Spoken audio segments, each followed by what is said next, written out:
विचार हो, हम एक ऐसा बीजेपी का एक मार्ग खड़े करें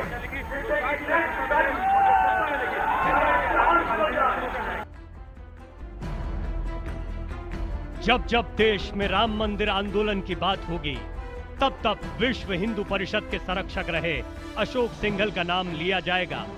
1989 में अयोध्या में राम मंदिर के शिलान्यास के बाद अशोक सिंघल ने राम मंदिर आंदोलन को हिंदुओं के सम्मान से जोड़ने में अहम भूमिका निभाई। ये योद्धा अब इस दुनिया को अलविदा कह गया है। अशोक सिंघल के निधन पर शोक की लहर है। वो एक ऐसी शख्सियत थे जिन्होंने राम मंदिर के लिए देश भर के लोगों को एकजुट किया। वो एक ऐसी शख्सियत थे जिन्होंने देश विदेश में विश्व हिंदू परिषद को एक नई पहचान दिलाई। वो एक ऐसी शख्सियत थे जिन्हें कहा जाता था हिंदू हृदय सम्राट।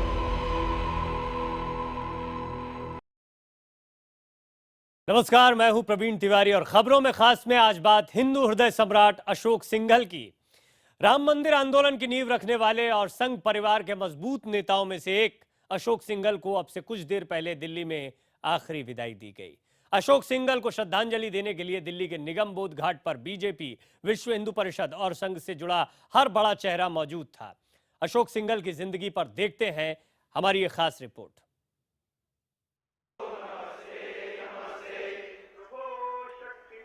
दिल्ली में यमुना किनारे अग्नि की इन लपटों के साथ हिंदू हृदय सम्राट कहे जाने वाले अशोक सिंघल पंचतत्व में विलीन हो गए। राम जन्मभूमि आंदोलन के जनक, विश्व हिंदू परिषद को दिशा दिखाने वाले प्रणेता अशोक सिंघल ने मंगलवार को 89 वर्ष की उम्र में आखिरी सांस ली। बुधवार को उनके पार्थिव शरीर के आखिरी दर्शन के लिए संघ कार्यालय में देश की दिग्गज हस्तियों का तांता लगा रहा। प्रधानमंत्री नरेंद्र मोदी भी झंडेवालान पहुंचे। अशोक सिंघल को श्रद्धांजलि देते हुए पीएम ने गुजराती में लिखा, उनका नाम अशोक था, लेकिन वो सभी को शोकग्रस्त कर चले गए। उन्होंने जीवन का प्रत्येक क्षण जन सेवा में लगा दिया। ये एक अदम्य साधना है। वो राष्ट्र के श्रेष्ठ साधक थे। अशोक जी को मेरा वंदन और प्रभु को प्रार्थना। ये कहना गलत नहीं होगा कि अशोक सिंघल ने विश्व हिंदू परिषद को नई पहचान दी, नई ऊर्जा दी, नया कद और रूप दिया। उनके निधन के बाद संघ से लेकर बीजेपी तक शोक संदेशों की झड़ी लग गई।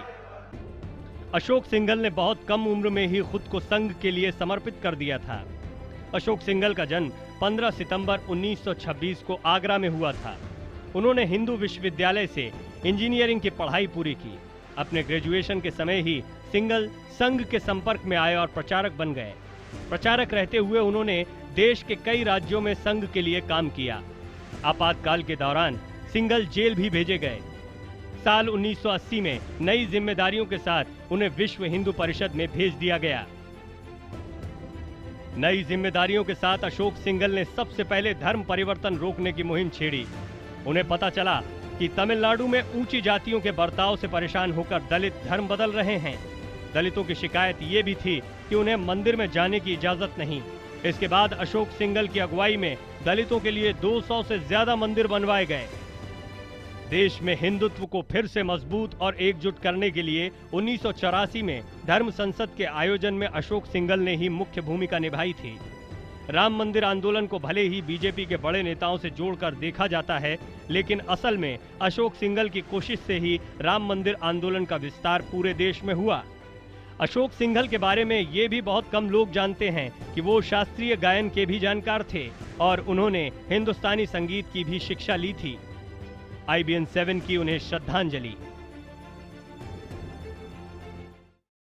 हिंदू हृदय सम्राट अशोक सिंघल को यह नाम इसलिए भी दिया गया क्योंकि उनके जीवन का मकसद बहुत साफ था। आज जब उन्हें श्रद्धांजलि देने के लिए पहुंची विदेश मंत्री सुषमा स्वराज, तो उन्होंने एक बार फिर उनके इस व्यक्तित्व को याद किया। प्रधानमंत्री मोदी ने भी कहा कि अशोक सिंघल से उन्होंने बहुत कुछ सीखा है और हिंदुत्व के लिए लड़ने वाले या उनकी आवाज को उठाने वाला एक ऐसा चेहरा चला गया जिसकी पूर्ति कभी नहीं की जा सकती है। विश्व हिंदू परिषद को एक नई जमीन दिलाई, एक नई पहचान दिलाई अशोक सिंघल ने, और इसके लिए बड़ी वजह बना राम जन्मभूमि आंदोलन। एक ऐसा आंदोलन जिसका जब भी जिक्र आता है तो अशोक सिंघल का जिक्र आता है, जिसका जब भी जिक्र आता है विश्व हिंदू परिषद का जिक्र आता है। बहुत छोटी उम्र से आरएसएस के साथ अशोक सिंघल ने अपने राजनीतिक जीवन की शुरुआत कर दी थी। संघ के प्रचारक के तौर पर वो देश के कई हिस्सों में गए और यहां पर जाकर उन्होंने हिंदू साधुओं को एक करने की कोशिश की। राम जन्मभूमि आंदोलन के समय भी ये एक बहुत बड़ा अचीवमेंट अशोक सिंघल के लिए रहा कि उन्होंने हिंदू साधुओं को और हिंदुत्व की बात करने वालों को एक मंच पर आने का मौका दिया, उन्हें साथ में लाने की कोशिशें की। राम जन्मभूमि आंदोलन को कई राजनीतिक चेहरों की वजह से जाना जाता है, लेकिन राजनीतिक चेहरों से ज्यादा अशोक सिंघल को इसका श्रेय दिया जाता है। यह कहा जाता है कि इस पूरे आंदोलन की नींव रखने वाले, इसे आगे बढ़ाने वाले अशोक सिंघल ही थे। आज लालकृष्ण आडवाणी भी निगम बोध घाट पर पहुंचे, जहां पर अशोक सिंघल को अंतिम विदाई दी गई। अशोक सिंघल ने अपने जीवन में हिंदुओं को एकजुट करने के अलावा हिंदू धर्म में मौजूद जाति की बेड़ियां तोड़ने में भी बड़ी भूमिका निभाई।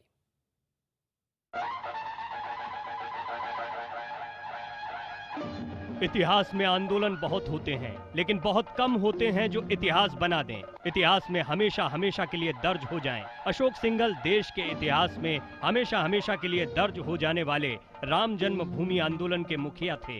राम मंदिर की मांग देश में दशकों से हो रही थी, कानूनी लड़ाइयां लड़ी जा रही थीं, लेकिन हिंदू धर्म गुरुओं और हिंदू समाज को एकजुट करने का काम अगर किसी ने किया तो वो अशोक सिंघल ही थे।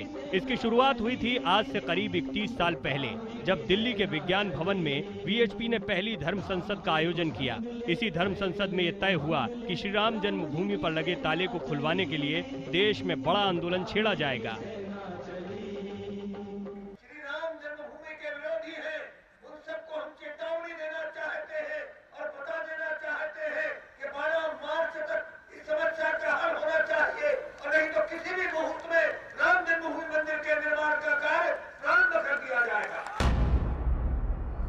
धर्म संसद में हुए इस फैसले के बाद पूरे देश में जन जागरण अभियान छेड़ा गया, लेकिन इसी दौरान इंदिरा गांधी की हत्या हो गई और सभी कार्यक्रमों को रोकना पड़ा। अशोक सिंघल की कमान में इसके एक साल बाद अक्टूबर 1985 को कर्नाटक में दूसरी धर्म संसद बैठी। इस धर्म संसद में सरकार को सीधी चेतावनी दी गई कि अगर 1986 की महाशिवरात्रि तक ताला नहीं खुला तो और बड़ा आंदोलन शुरू किया जाएगा। राम मंदिर निर्माण के लिए लोगों को जोड़ने के लिए इस दौरान अशोक सिंघल सभाएं करते रहे, ज्यादा से ज्यादा हिंदुओं को जोड़ते रहे। इसी बीच 1 फरवरी 1986 को फैजाबाद कोर्ट ने जन्मभूमि पर लगा ताला खोलने का आदेश दे दिया। इसी दिन शाम तक ताला तोड़ दिया गया और भक्तों ने रामलला के दर्शन करने शुरू कर दिए। ताला खोलने के खिलाफ सभी अपीलें भी हाई कोर्ट ने अक्टूबर 1989 तक रद्द कर दी। इसके बाद श्री राम जन्मभूमि पर भव्य मंदिर के निर्माण को लेकर मंथन शुरू हुआ। मंदिर निर्माण के लिए जरूरी पैसे जुटाने के लिए 6 करोड़ लोगों से संपर्क किया गया। देश के 3.25 लाख गांवों में पूजा होने के बाद मंदिर के लिए रामशिलाएं अयोध्या पहुंची। केंद्र और राज्य सरकार की सहमति से 10 नवंबर 1989 को राम मंदिर का शिलान्यास हुआ। इसके अगले साल 24 जून 1990 में हरिद्वार में मार्गदर्शक मंडल की बैठक हुई। बैठक में तय किया गया कि 30 अक्टूबर 1990 को मंदिर बनाने के लिए कार सेवा शुरू की जाएगी। लेकिन इस वक्त तक मंदिर आंदोलन का सियासी विरोध भी चरम पर पहुंच गया था। तत्कालीन मुख्यमंत्री मुलायम सिंह यादव ने ऐलान कर दिया कि अयोध्या में परिंदा भी पर नहीं मार पाएगा। सरकार की इस धमकी की परवाह नहीं करते हुए कार सेवकों का जत्था अयोध्या के लिए निकल पड़ा। अयोध्या को सील कर दिया गया। हजारों कार्यकर्ताओं की गिरफ्तारी हुई, लेकिन मुलायम सरकार की सारी तैयारियां धरी की धरी रह गईं। कहते हैं तब अशोक सिंघल भूखे प्यासे 5-6 दिन तक झाड़ियों में छिपे रहे। खेतों के रास्ते अयोध्या की तरफ बढ़ते रहे और अयोध्या पहुंचने से उन्हें कोई नहीं रोक पाया। 30 अक्टूबर को कार सेवकों ने बाबरी ढांचे पर चढ़कर उसके गुंबदों पर भगवा झंडा लहरा दिया। कार सेवकों की इस कामयाबी से सरकार बौखलाई हुई थी। 2 नवंबर को जब एक बार फिर कार सेवा का ऐलान हुआ तो पुलिस ने उन पर गोलियों की बौछार कर दी। इस फायरिंग के खिलाफ 4 अप्रैल 1991 को दिल्ली के बोट क्लब पर अशोक सिंघल की कमान में एक बड़ी रैली का आयोजन किया गया। कहा जाता है कि आजादी के बाद ये बोट क्लब पर हुई सबसे बड़ी रैली थी। इस रैली में अशोक सिंघल ने फिर हुंकार भरी कि मंदिर वहीं बनाएंगे। भारत में जो सब पंथों का और सभी उपासना पद्धतियों का सम्मान करता है, इस भारत ने कभी किसी के ऊपर दमन नहीं किया। आप अपनी मस्जिद बनाएं, मगर यदि आप कहेंगे कि हम अपनी मस्जिद वही बनाएंगे जहां राम की जन्मभूमि है, जहां कृष्ण की जन्मभूमि है, जहां भगवान शंकर का अवतरण स्थल है, तो आप समझ लें इस देश में अब वहां पर मस्जिद इसी रैली के दौरान खबर आई थी कि मुलायम सिंह यादव ने इस्तीफा दे दिया है। केंद्र में भी वीपी सिंह की सरकार पहले ही गिर चुकी थी। इसके बाद तत्कालीन प्रधानमंत्री चंद्रशेखर की कमान में केंद्र की सरकार ने दोनों पक्षों के बीच बातचीत की कोशिश शुरू की। सबूतों की पड़ताल शुरू हुई। तब तक उत्तर प्रदेश की सत्ता में कल्याण सिंह सरकार पर काबिज हो चुके थे। अक्टूबर 1991 में कल्याण सरकार ने विवादित ढांचे को छोड़कर उसके चारों ओर का इलाका अधिग्रहित कर लिया। इसके बाद 30 अक्टूबर 1992 को दिल्ली में 5वीं धर्म संसद का आयोजन हुआ। अशोक सिंघल के आह्वान पर इस धर्म संसद में तय किया गया कि 6 दिसंबर को मंदिर निर्माण के लिए एक बार फिर कार सेवा शुरू की जाएगी। नवंबर के आखिरी हफ्ते में मंदिर आंदोलन से जुड़े तमाम नेता अयोध्या पहुंच गए थे। 6 दिसंबर को तय समय पर कार सेवा शुरू हुई और शाम होते होते 3 गुंबदों वाला ढांचा गिरा दिया गया। राम जन्मभूमि आंदोलन में ये सबसे बड़ी तारीख थी। लोगों ने पहले से ही कहा हुआ है कि हमारा 100 दिन का यज्ञ है। इस यज्ञ के बीच में ही जन्मभूमि का बनना शुरू होगा। आप सबको सूचना दे रहा हूं, बनना शुरू हो जाएगा। 6 दिसंबर को ढांचा गिराए जाने के बाद देश में दंगे हुए, सरकारें बर्खास्त हुई, चुनाव लड़े गए, चुनाव जीते गए, चुनाव हारे गए। मंदिर निर्माण को लेकर कानूनी लड़ाई अब भी जारी है, लेकिन इस आंदोलन की कमान संभालने वाले अशोक सिंघल कभी भी अपने इरादों से पीछे नहीं हटे। Bureau report, IBN 7।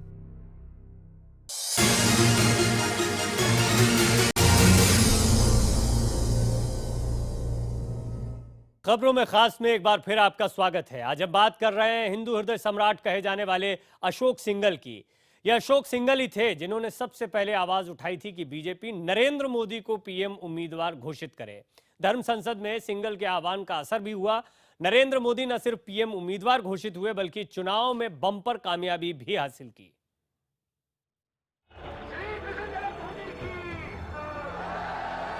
इस देश के इतिहास में कुंभ मेले के दौरान हुए 2 धर्म संसदों का अहम योगदान है।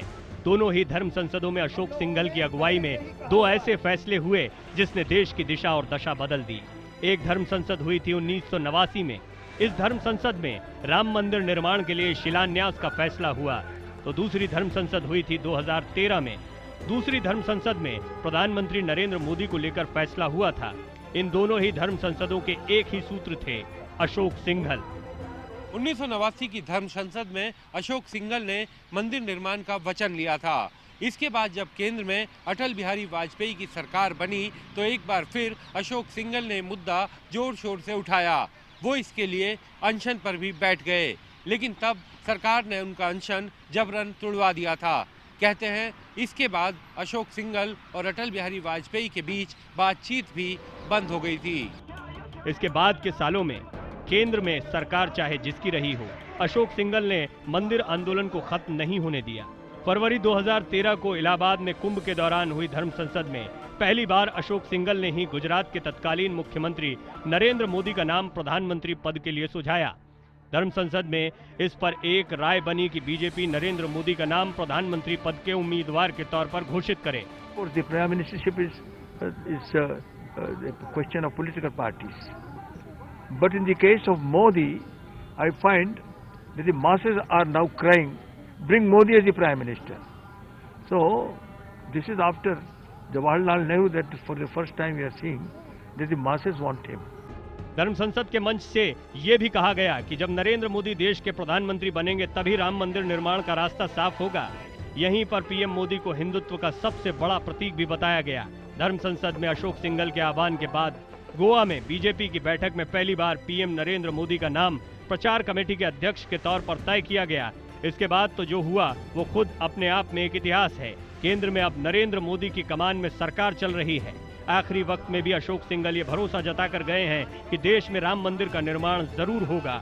मीडिया से बात करते हुए अपने आखिरी दिनों में भी अशोक सिंघल के दिल में एक ही इच्छा रही, राम मंदिर का निर्माण। मेरा एक कहना है कि हम नहीं चाहते कि झगड़े हों देश। मस्जिदें बन गई ठीक है, मगर 3 स्थान छोड़ दो। अब भगवान चाहेंगे तो बन जाएगा, कौन रोक सकेगा। अशोक सिंघल को सन्यासी योद्धा भी कहा जाता था। अब उनके निधन के बाद सवाल ये कि राम मंदिर आंदोलन का भविष्य क्या होगा। जितने दिन अशोक सिंघल रहे उन्होंने इस आंदोलन को लोगों के जहन में जिंदा रखा। क्या मौजूदा सियासी हालात में उनकी आखिरी इच्छा पूरी होगी? राम मंदिर का निर्माण हो पाएगा? Bureau report, IBN 7। और आज इसी हिंदू हृदय सम्राट को भावभीनी अंतिम श्रद्धांजलि, अंतिम विदाई दी गई दिल्ली के निगम बोध घाट पर। खबरों में खास में फिलहाल इतना ही। देखते रहिए IBN 7, जहां पर खबरें जारी।